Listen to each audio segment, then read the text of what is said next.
Halo semuanya, apa kabar para tetua dan teman-teman kultivator? Bersiaplah untuk merasakan sensasi yang tak terlupakan dari Xiaoyan dan nikmati setiap momen bersama teh dan kopi yang tersedia. Mari kita langsung gasken. Pada episode sebelumnya, Xiaoyan telah memasuki tengah kota bersama dengan Lin Yan. Dia melihat banyak penjaga yang berjaga di rumah besar. Kemudian mereka mendekati keramaian itu yang ternyata terjadi perselisihan antara klan Liu dengan klan Cheng. Xiaoyan tiba di sana dan menimbulkan keterkejutan di mata Liu Qing. Apakah yang akan terjadi selanjutnya? Jangan kemana-mana, duduk yang manis dan simak kisah selanjutnya.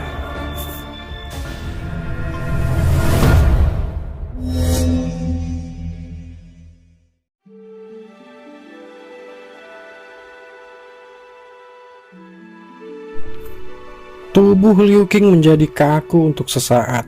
Wajahnya dipenuhi dengan ketidakpercayaan saat dia melihat muda tak dikenal itu. Dia berkata dengan terbata-bata, apakah dirinya adalah Xiaoyan?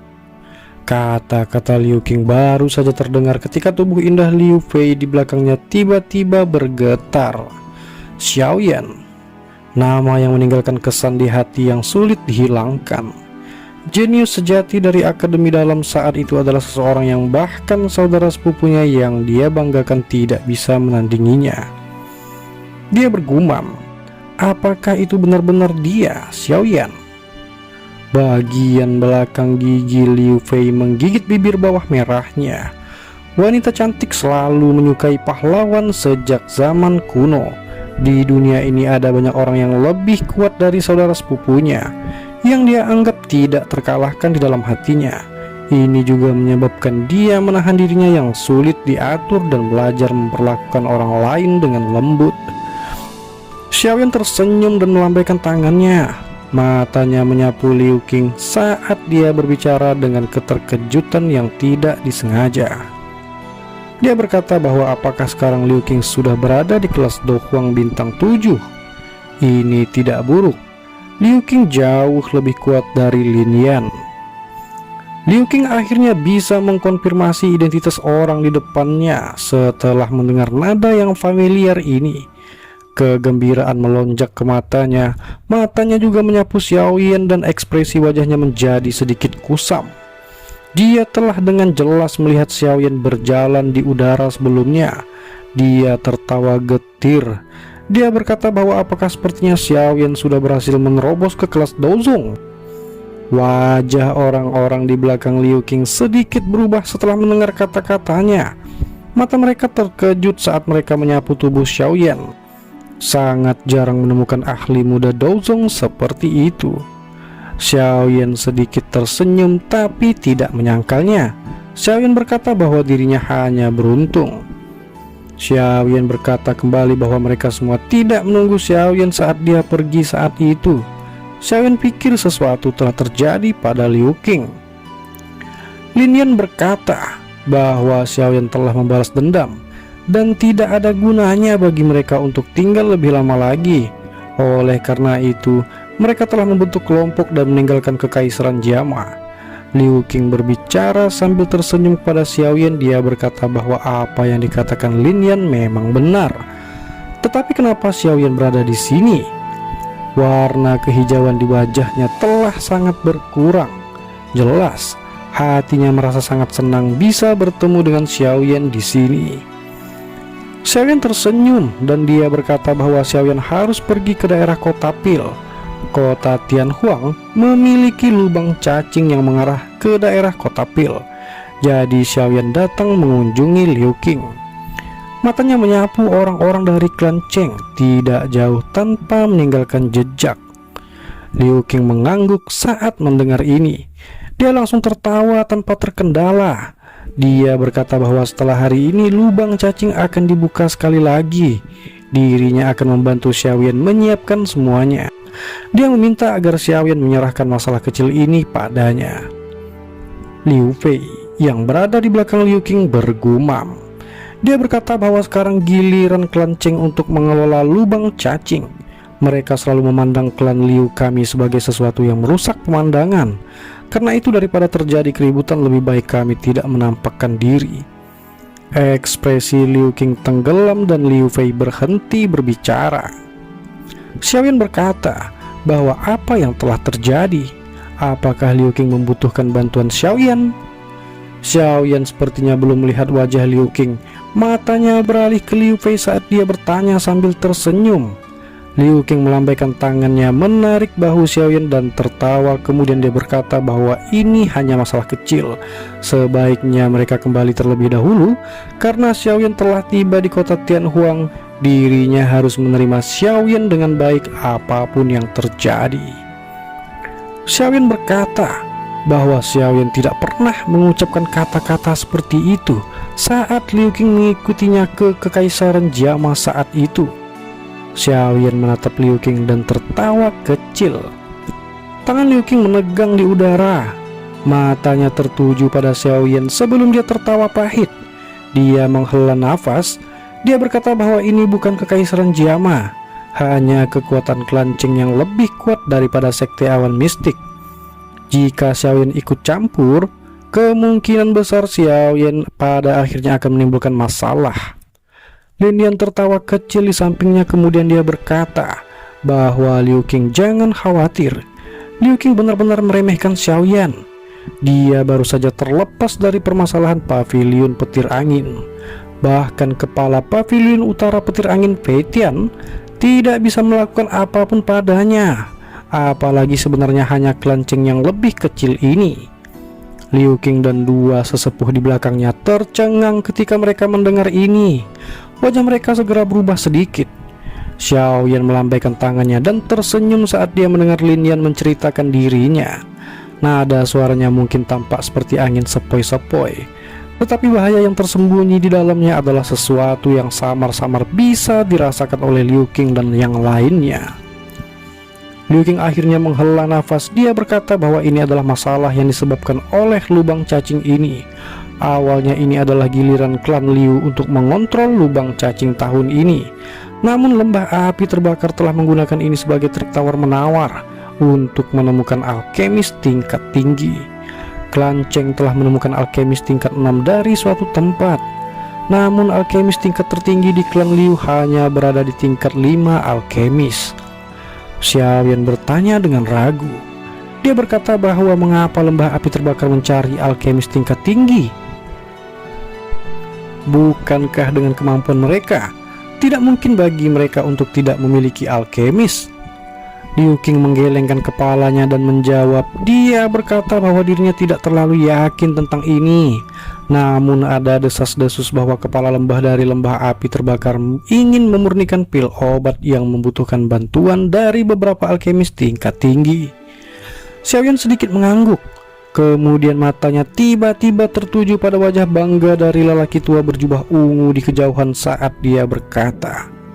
Dengan kata lain, selama klan Liu memiliki seorang alkemis yang tingkatannya lebih tinggi daripada orang tua itu, lubang cacing ini akan dikembalikan ke klan Liu untuk dikelola. Liu Qing mengangguk. Beberapa harapan tanpa sadar muncul di hatinya saat dia melihat Xiaoyan. Xiaoyan tersenyum saat melihat ini. Dia perlahan melangkah maju dan menangkupkan tangannya ke arah pria tua berjubah merah itu sambil tersenyum. Dia berkata bahwa klan Liu belum mengaku kalah. Mohon tetua tunggu sebentar sebelum menyerahkan lubang cacing.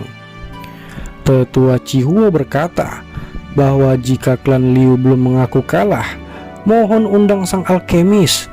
Jika alkemis yang ditemukan klan Liu lebih kuat dari Grandmaster Hu, hak pengelolaan lubang cacing ini akan menjadi milik klan Liu. Xiaoyan menyeringai dan mengangguk saat mendengar ini. Setelah itu dia mengalihkan pandangannya ke pria tua berjubah ungu itu. Dia menangkupkan kedua tangannya dan tersenyum saat dia berkata, kalau begitu izinkan aku yang kecil ini untuk bersaing dengan Grandmaster Xiu ini, seperti apa yang telah tetua Cihuo katakan. Penatua Cihuo tercengang saat mendengar ini. Matanya perlahan menyapu tubuh Xiaoyan. Kemudian dia berkata bahwa apakah Xiaoyan alkemis yang diundang klan Liu? dia tanpa sadar merasakan ketidakpercayaan. Status Xiaoyan sebagai Dozong di usianya sangatlah mengejutkan Penatua Chihuo. Jika dia memiliki status alkemis, bukankah dia sedikit terlalu menakutkan? Kata-kata Xiaoyan ini juga telah memulai keributan di antara kerumunan di bawah. Namun kebanyakan orang mencemooh kata-kata Xiaoyan. Meskipun pemuda ini cukup kuat, bukan berarti dia memiliki kualifikasi untuk menantang seorang alkemis seperti Grandmaster Zheng Xiu. Menjadi salah satu pihak yang terlibat, Zheng Xiu juga terkejut. Namun senyum dingin melintas di wajahnya yang keriput. Dia menatap Xiaoyan dan berkata, "Mungkin aku benar-benar tidak dapat bersaing denganmu dalam hal doki, tapi dalam hal keterampilan alkemis, Xiaoyan tidak memiliki kualifikasi untuk memberikan tantangan." Xiaoyan mengabaikan tawa dingin Zheng Xiu ini. Matanya beralih ke Penatua Chihuo saat tersenyum dan berkata bahwa bolehkah Xiaoyan tahu bagaimana persaingan ini akan diadakan? Apakah dengan langsung memperbaiki pil obat? Zheng Xiu menjawab. Dia berkata bahwa tidak perlu ada masalah seperti itu. Dirinya tidak punya banyak waktu untuk disia-siakan dengan Xiaoyan. Kemudian dia melanjutkan kata-katanya. Dia berkata bahwa dalam hal ini kita akan bersaing dalam hal kekuatan spiritual. Karena Xiaoyan berasal dari generasi yang lebih muda, saya yang lama akan memberikan kesempatan kepada Xiaoyan untuk menyerang terlebih dahulu. Selama Xiaoyan bisa memaksa saya mundur dengan serangan kekuatan spiritual Xiaoyan, itu akan dianggap sebagai kemenangan Xiaoyan. Orang tidak bisa menyalahkan Zheng Xiu karena sombong ini. Kesenjangan terbesar antara alkemis dan praktisi Dou biasa adalah kekuatan spiritual mereka. Kekuatan spiritual seorang alkemis tingkat 6 sebanding dengan ahli Dozong. Xiaoyan awalnya tercengang saat mendengar kata-kata Zheng Xiu. Ekspresinya dengan cepat menjadi sedikit aneh. Dia mengangkat tangannya dan memegang dagunya saat dia bergumam, "Bersaing dalam hal kekuatan spiritual." Zheng Xiu melambaikan lengan bajunya dan berdiri dengan tangan di belakangnya setelah berbicara. Matanya menatap Xiaoyan dengan acuh tak acuh. Sikap seorang Grandmaster ditampilkan sepenuhnya. Dia berkata bahwa Xiaoyan dapat memulainya. Xiaoyan sedikit melebarkan mulutnya, segera itu berubah menjadi desahan lembut.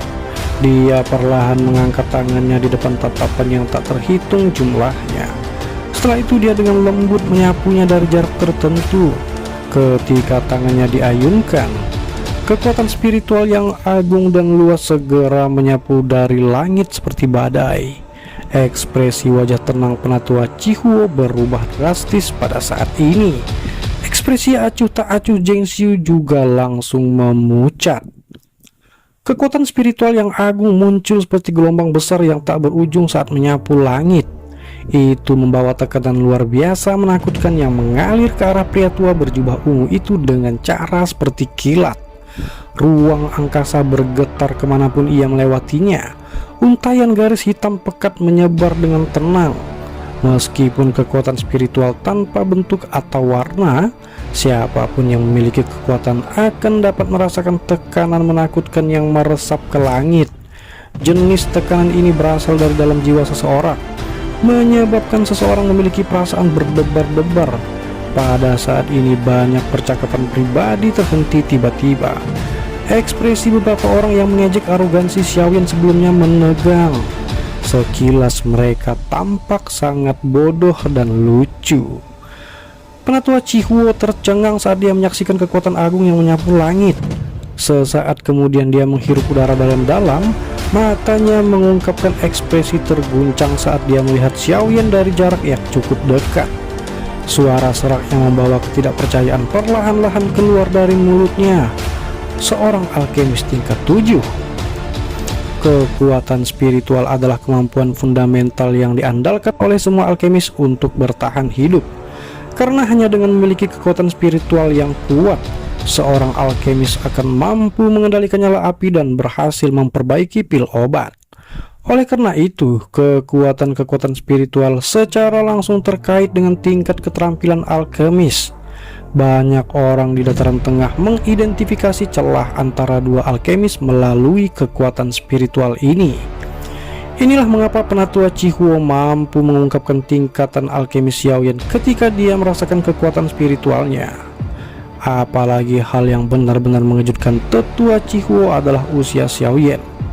Bahkan dengan pengalamannya, ini adalah pertama kalinya dia melihat alkemis muda tingkat 7 sepanjang hidupnya. Bakat seperti itu di Doki dan penyempurnaan pil benar-benar bisa digambarkan sebagai monster. Orang tua Zheng Xiu itu akan sial kali ini.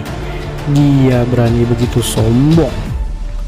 Sementara penatua Chihuo merasa menyesal untuk Zheng Xiu. Penyesalan di hati Zheng Xiu lebih dari 10 kali lebih besar dari apa yang orang tua itu rasakan padanya. Tentu saja, siapapun yang menghadapi kekuatan spiritual yang begitu agung yang menuju ke arah mereka dari segala arah tidak akan tampak tenang. Wajah Zheng Xiu benar-benar memutih saat ini. Matanya samar-samar menunjukkan kebodohan dan ketakutan. Menjadi seorang alkemis, dia bahkan lebih peka terhadap kekuatan spiritual. Kekuatan agung yang menuju ke arahnya menyebabkan dia merasa seolah-olah dihadapkan pada lautan yang luas. Perasaan semacam ini adalah sesuatu yang hanya dia rasakan dari beberapa sesepuh di Menara Pil. Selain itu, para sesepuh itu semua memiliki reputasi besar di seluruh wilayah Central Plains tanpa terkecuali. Namun orang yang memberinya perasaan seperti itu kali ini bukanlah sesepuh dari Menara Pil.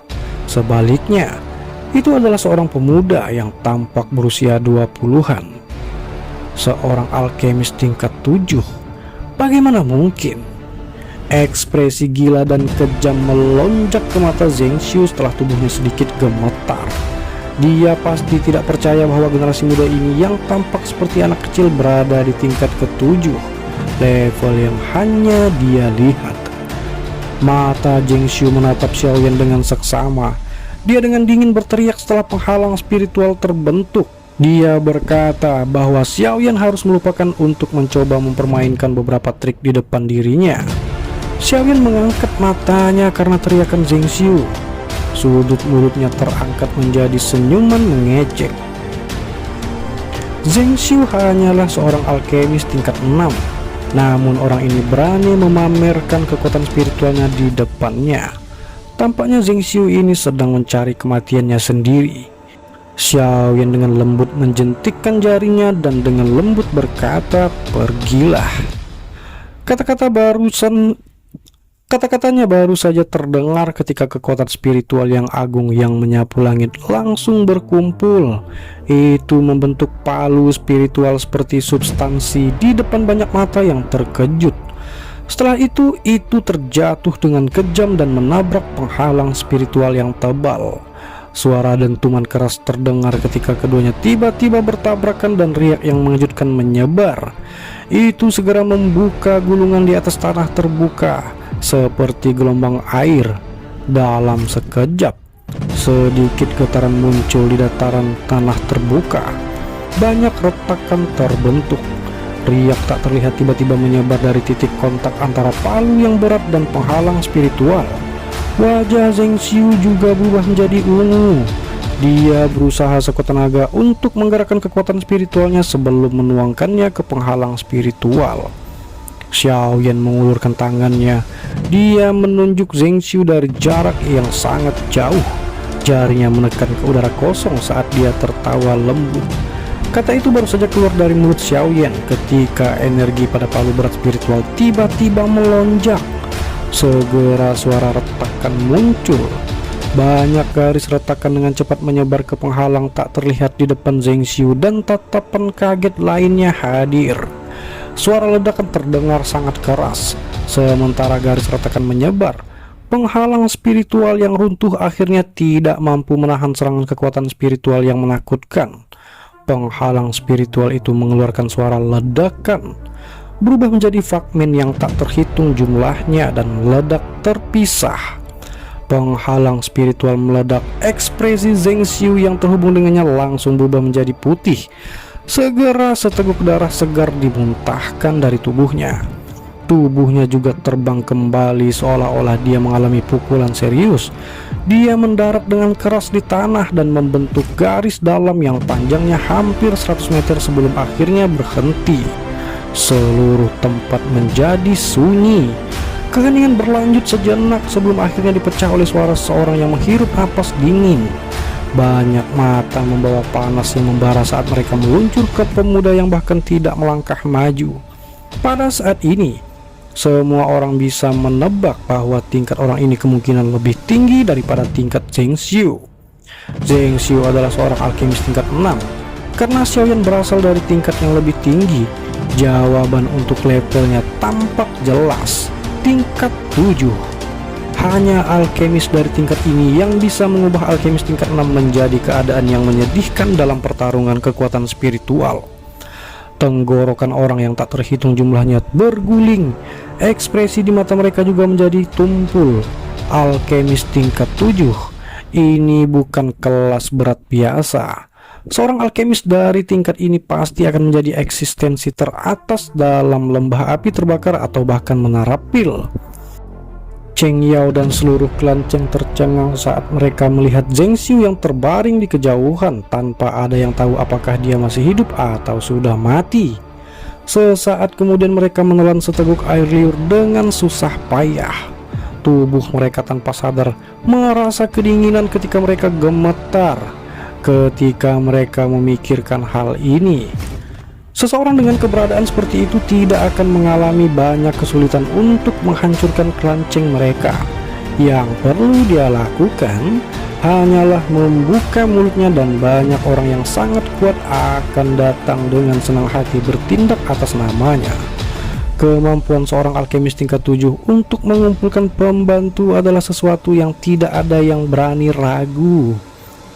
Klan Liu ini, kapan mereka mengenal seorang alkemis dari tingkatan ini?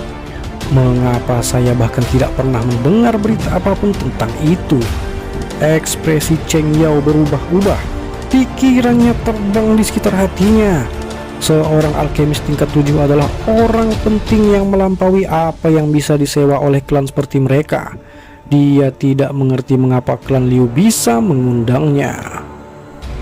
Tak jauh dari Cheng Yao, Liu Qing, Liu Fei dan yang lainnya juga melihat Zheng Xiu di tanah di kejauhan dengan mulut terbuka lebar. Kelompok Liu Qing merasakan semacam perasaan konyol ketika Zheng Xiu bahkan tidak dapat menahan satu pertukaran dengan Xiaoyan. Itu adalah alkemis tingkat 6. Kedua pria tua berambut putih di belakang Liu Qing perlahan menghirup udara pada saat ini. Nada mereka mengandung kegembiraan yang tidak bisa ditekan saat mereka bertanya, apakah tuan ini adalah alkemis tingkat 7? Kepala klan, apakah dia benar-benar temanmu? Hati Liu Qing tanpa sadar merasa bangga ketika dia mendengar ketidakpercayaan dalam nada suara mereka. Kedua orang tua ini mungkin adalah sesepuh klan, tetapi mereka selalu keberatan dia dipilih sebagai kepala klan. Hari ini, dia secara tidak sengaja bisa menggunakan wajah Xiaoyan untuk meredam semangat mereka. Liu Qing mungkin merasa bangga di dalam hatinya, tetapi ekspresinya tidak berubah. Dia menjawab dengan suara samar, jika dia bukan temanku, apakah kalian berdua sesepuh berpikir bahwa ada orang lain yang akan campur tangan? Kedua sesepuh tersenyum malu ketika mereka mendengar ini, namun mereka tidak membalas. Jika Liu Qing benar-benar memiliki teman alkemis tingkat 7, itu pasti akan membawa kegembiraan besar bagi klan Liu. Tetua, bolehkah saya tahu jika ada hasil akhir untuk pertandingan ini? Xiaoyan melambaikan lengan bajunya dan kekuatan spiritual yang agung yang menyebar di langit langsung menghilang. Dia memandang penatua Chihuo sebagai bertanya sambil tersenyum. Setelah mendengar kata-kata Xiaoyan, mata tetua Chihuo dengan cepat menarik diri dari Zheng Xiu di kejauhan, yang nasibnya tidak diketahui. Senyuman langka muncul di wajahnya saat dia mengangguk. Dia berkata bahwa kekuatan teman muda sangat luar biasa. Kemenangan secara alami menjadi milik Xiaoyan. Hak pengelolaan untuk lubang cacing kota Tianhuang selama 3 tahun ke depan akan menjadi milik klan Liu. Dan disitulah akhir dari petualangan kita hari ini. Tapi jangan khawatir, cerita ini masih jauh dari selesai. Tetaplah bersama MH Anime untuk melanjutkan petualangan seru Xiaoyan berikutnya. Siap-siap untuk kejutan-kejutan menarik yang akan membuat para tetua dan teman-teman kultivator terus ingin tahu. Terima kasih.